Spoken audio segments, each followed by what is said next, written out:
బల, ఈ జనాలే నా ನನ್ನ బలము, బాధ్యరే ನನ್ನ బల. నా బాధ్యలే నా ಇಲ್ಲಿ బలము. ಬಂದು ಕುತ್ಕೊಂಡಿದಾರಲ್ಲ, ఇడు వచ్చి కూర్చో ఉన్నారు కదా, ಇವರು ನನ್ನ ಬಲ. వీళ్ళు నా బలము.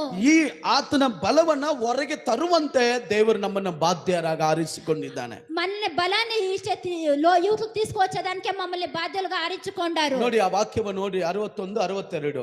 ఈ వాక్యాన్ని ఓదండి 61, 62. ಆತನು ತನ್ನ ಪ್ರಜೆಯನ್ನು ಖಡ್ಗಕ್ಕೆ ಗುರಿ ಮಾಡಿ ತನ್ನ ಬಾಧ್ಯತೆಯ ಮೇಲೆ ಉಗ್ರನಾದನು. 61, 62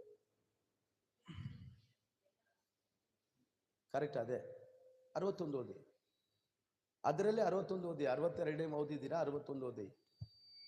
ತನ್ನ ಪ್ರತಾಪವನ್ನು ಸೆರೆಗೂ ಮಹಿಮೆಯನ್ನು ವಿರೋಧಿಗಳಿಗೂ ಒಪ್ಪಿಸಿಕೊಟ್ಟನು. ನೋಡಿ, ಆತನು ಒಪ್ಪಿಸಿಕೊಟ್ಟನು. చూడండి, అతడు ఒప్పించి ఇచ్చాడు. ದೇವಚನರ 430 ವರ್ಷ ಒಪ್ಪಿಸಿಕೊಟ್ಟನು.